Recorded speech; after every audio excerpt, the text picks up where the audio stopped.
The origins of the piano. How one invention changed music forever. Before the piano entered concert halls, churches, schools, theaters, and homes, it did not exist at all. That sounds simple, but it reveals something extraordinary. For most of human history, people had never known an instrument that could respond so directly to human emotion through touch. Today, the piano feels natural, almost inevitable, as if it had always been waiting somewhere in the background of music. But it was once only an idea, a missing piece in the world of sound. Musicians longed for an instrument that could do more than just produce notes. They wanted something that could whisper, swell, cry, and thunder beneath their fingers. They wanted a keyboard that could respond not just to motion, but to feeling. The story of the piano begins with that longing, with the dream of turning touch itself into music. Long before the piano appeared, the instruments that would eventually lead to it were already taking shape. Its roots reach back through a family line of older string and keyboard instruments, each carrying one part of the final answer. There was the monochord, a simple, ancient string instrument used to study sound and pitch. There was the dulcimer, where strings were struck rather than plucked. There was the clavichord, which offered delicate control and sensitivity. There was also the harpsichord, which gave the keyboard world elegance, structure, and visual beauty. Each one contributed something valuable. The dulcimer suggested the power of striking strings. The clavichord showed that expression mattered. The harpsichord provided a practical keyboard layout and a refined musical presence. Yet none of them truly combined power and feeling in one instrument. Each ancestor came close, but each stopped short of the full solution musicians had been waiting for. That unfinished search centered on one problem above all: dynamics. Musicians wanted a keyboard instrument that could change volume according to the force of the player's hand. The harpsichord could sound bright, graceful, and impressive, but whether a key was pressed lightly or firmly, the result stayed nearly the same. Its mechanism plucked the string in a fixed way. The clavichord, on the other hand, could react more sensitively, but it was far too quiet. Its voice was intimate, almost private, unable to project strongly in larger spaces. What players wanted was both sensitivity and strength. They wanted an instrument that could speak softly in one phrase and answer with dramatic force in the next. They wanted something capable of contrast, shading, mood, and emotional depth. For generations, this remained one of the great unsolved challenges in keyboard history. Then, around the year 1700, in Florence, one builder finally turned that dream into reality. The man most often credited with creating the first true piano was Bartolomeo Cristofori, an Italian craftsman from Padua. He was not a celebrated composer or a famous performer. He was a builder, a technician, and a man gifted with patience and mechanical intelligence. In 1688, he entered the service of Grand Prince Ferdinando de' Medici in Florence, where he worked with the court's collection of instruments. That position placed him in a rare environment, one filled with artistic curiosity, financial support, expert musicians, and high-quality instruments to study. Cristofori did not invent his new instrument in isolation or by accident. He worked in a world where the limitations of existing keyboard instruments were clearly understood. Surrounded by wealth, craftsmanship, and musical ambition, he had the opportunity to experiment. Out of that setting came one of the most important inventions in music history, an instrument that would eventually change not only performance, but composition itself. The first piano did not burst into the world with immediate fame. Its arrival was much quieter than its future importance might suggest. Around 1700, records from the Medici collection mention a newly invented instrument by Cristofori that used hammers and dampers. That brief description marks one of the great turning points in the history of music. Later, the instrument became known by a longer Italian name, meaning a keyboard capable of both soft and loud sound. That phrase captured the entire breakthrough.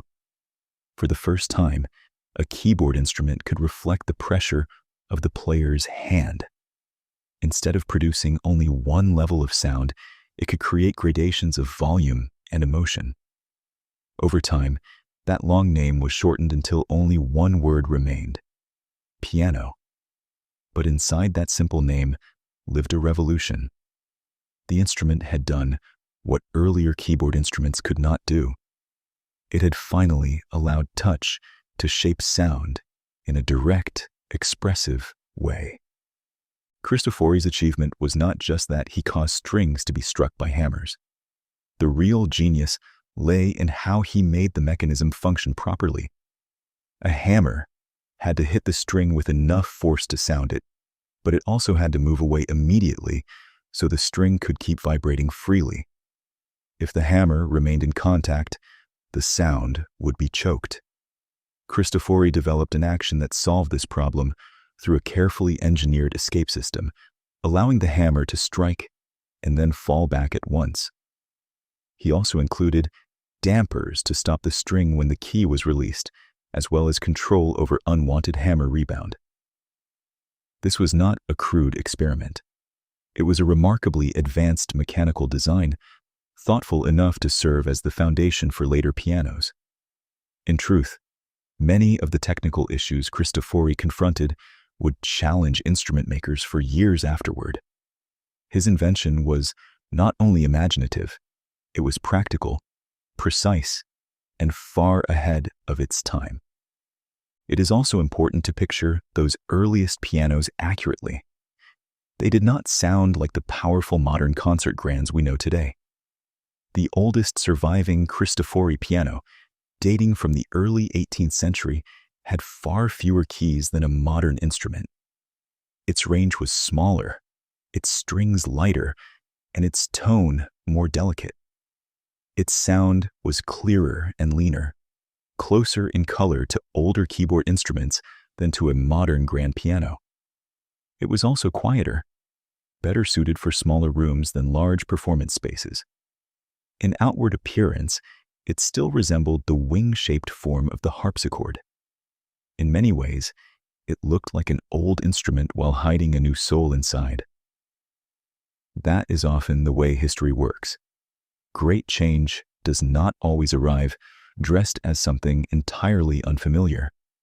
Sometimes it first appears in the shape of the world it is about to transform.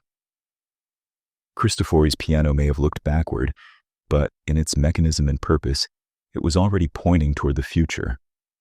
Like many great inventions, the piano did not conquer the world overnight. At first, it spread slowly. It was complicated to build, expensive to produce, and unfamiliar to many musicians. But the idea behind it was too important to disappear. Gradually, the instrument began to move beyond Italy. Some early examples found their way into Spain, where royal patronage helped keep the new instrument alive. Then came another major step in its growth. Composers began writing specifically for it. That moment mattered deeply, because an invention becomes truly alive when artists begin to think in its language. Music written with dynamic contrast in mind was no longer just adapting old habits from the harpsichord or clavichord. Composers were beginning to hear phrases in terms of soft and loud, tension and release, delicacy and force. The piano was no longer only a mechanical achievement. It was becoming a new expressive voice in music, one that invited a new style of writing and listening. As knowledge of the instrument spread northward, builders in German-speaking regions took interest in the new design. Descriptions of Cristofori's action were studied and reworked by other makers, and among the most important of them was Gottfried Silbermann. He built pianos of his own during the 18th century, helping extend the instrument's reach into Central Europe. Early reactions were mixed. Even one of history's greatest musicians, Johann Sebastian Bach, reportedly found fault with some of these first examples, criticizing aspects of their touch and sound. Yet this criticism did not destroy the instrument's future. Instead, it helped shape it. Builders refined the mechanism, improved the response, and continued experimenting. That moment reveals something important about the piano's rise. It did not succeed because it was perfect from the beginning. It succeeded because it could improve. It survived judgment, adapted through experience, and evolved through persistence. The instrument we know today is not the result of one single frozen design. It is the result of repeated correction, testing, and growth across generations. By the middle and late 18th century, the piano was no longer a curiosity. It was beginning to claim a central place in musical life. As more builders developed versions that were smaller, less costly, and more suitable for domestic spaces, the instrument became increasingly present in homes and studios. At the same time, composers such as Mozart and Clementi began writing in ways that took advantage of its unique qualities. This was a major turning point. The piano was no longer behaving like a harpsichord with an added trick. It was becoming a distinct instrument with its own identity. It could carry melody with elegance, support singers with warmth, and stand alone with persuasive emotional power. Its ability to shape phrases through touch gave composers a fresh vocabulary. The instrument's rise was no longer only about engineering. It had become a new artistic language, one capable of intimacy, sparkle, drama, and refinement. As piano building developed further, regional styles began to emerge. Makers in different countries pushed the instrument in different directions, depending on taste, performance needs, and construction philosophy. In some places, builders favored lighter touch and clarity. In others, they pursued stronger sound and heavier construction. This reveals something vital about the piano's story. It was never a static object. It was a field of experiments, a place where makers constantly debated what mattered most. Was it better to have brilliance or warmth, speed or weight, sweetness or projection? Each version reflected different priorities. Some instruments were better suited to salons and private rooms. Others began moving toward the public concert world. Little by little, the piano became not one rigid design, but a flexible family of possibilities. That adaptability would be one of the main reasons for its lasting success. It could be reshaped for different spaces, different players, and different musical ideals.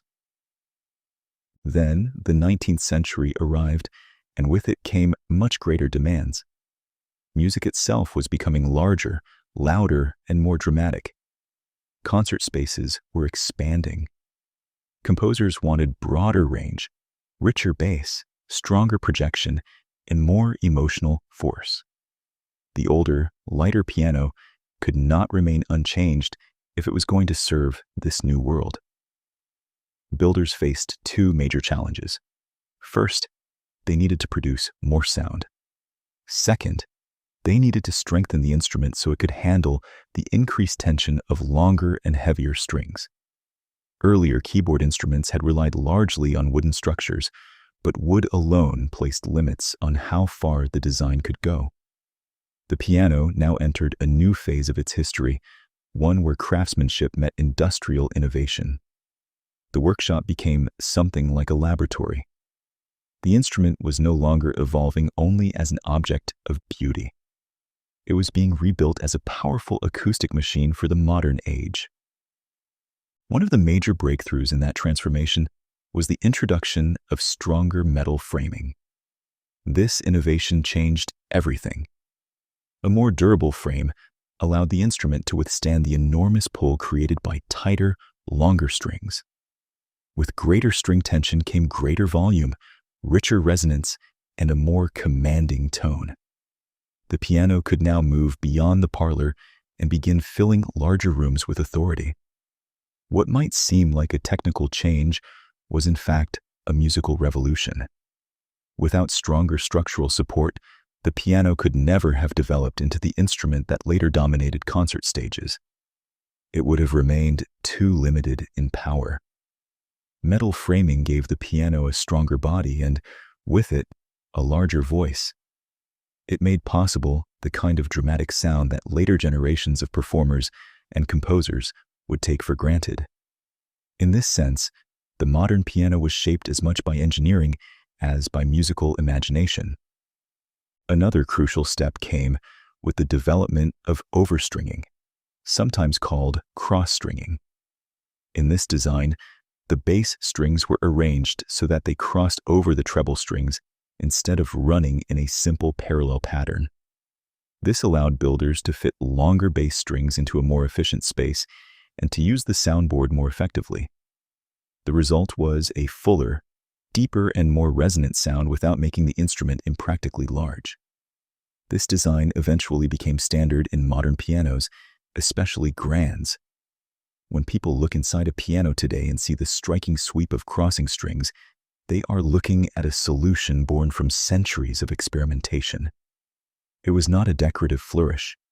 It was a response to the need for greater sonority and better use of space.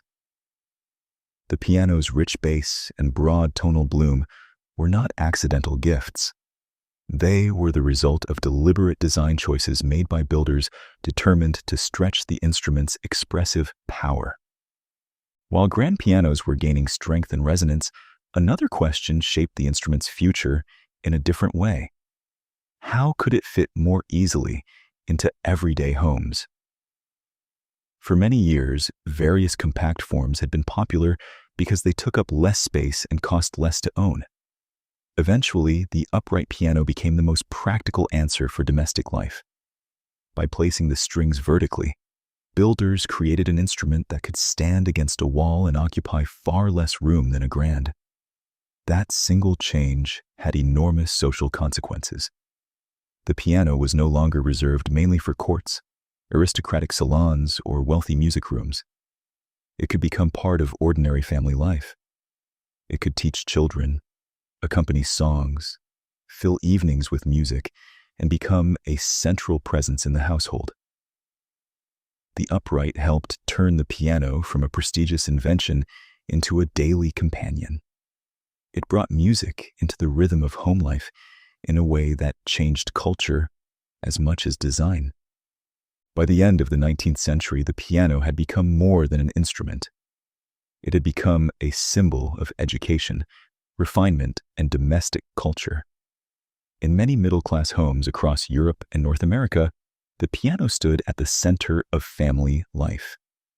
Before recorded music became widely available, it was one of the main ways people experienced music at home. Families gathered around it. Children took lessons on it. Popular songs spread through it. It supported worship, entertainment, courtship, and personal expression. To own a piano was not merely to own furniture or even just a musical tool. It was to possess a source of art, discipline, and social life. The piano did not simply enter the home. It rearranged the home around itself. It became a place where skill was cultivated, where emotions were shared, and where music became part of everyday living rather than something heard only in public spaces. As the 19th century continued, the piano kept growing in physical force and sonic range. Stronger frames, heavier stringing, and felt-covered hammers gave the instrument a power earlier generations could scarcely have imagined. The amount of tension carried by modern pianos rose tremendously, allowing for greater projection and richer tone.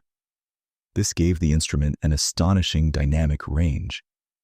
It could still sing softly, but it could also produce a level of strength that made it capable of standing in large halls and competing with orchestras. In a remarkable sense, Even some of the great composers associated with the piano lived before the instrument reached its modern full potential. The piano continued evolving beyond them. What had once been a refined keyboard instrument had become something much larger, an acoustic engine capable of delicacy, brilliance, drama, and orchestral force, all under the hands of a single player. The modern piano carries all of that history inside it. It belongs to more than one musical family at once. It is a string instrument because its sound comes from vibrating strings. Yet, it also behaves like percussion because those strings are struck by hammers. This hybrid nature is part of what makes it so fascinating. It is mechanical, but deeply emotional. It is architectural in design, yet intimate in experience. It can play melody, harmony, and rhythm at the same time. It can accompany a singer, lead a room, or stand entirely alone. Few instruments have ever combined so many musical roles in one body. That is why the piano feels less like a single instrument and more like an entire musical world. It is one of the rare creations in history that can seem at once mathematical and poetic, disciplined and free, powerful and personal. In the 20th century, new forms of the piano began to appear. Mechanical player pianos, electric pianos, and later digital keyboards expanded the instrument's reach into new settings and technologies. Some used strings and hammers. Others used pickups, amplification, sampled sound, or digital processing. Yet all of these descendants remained connected to the same essential idea that Cristofori had made possible centuries earlier. Whether the sound came from wood and wire or from electronics and software, the goal stayed the same: to allow a player's touch to shape expression through a keyboard. That core promise survived every technical change. The housing could change, the materials could change, the portability, maintenance, and sound palette could all change. But the central emotional contract remained intact. Press a key, shape a tone, reveal a feeling. That is the lasting gift the piano gave to music. So where did the piano really begin? It began, of course, in Florence, in the hands of Bartolomeo Cristofori, around the start of the 18th century. It also began in the older instruments that prepared the way for it: the monochord, the dulcimer, the clavichord, and the harpsichord. It began in workshops, in courts, in design problems, in experiments with strings, hammers, wood, and metal. But in the deepest sense, the piano began with a human desire. It began with the wish for an instrument that could answer emotion with precision. That is why it survived every age that followed. It could belong to courts, homes, classrooms, churches, jazz clubs, studios, and concert halls because it was never just a machine. It was a response to feeling itself. One craftsman solved a technical puzzle, but what the world heard in return was something much greater: a new way for human emotion to speak through sound.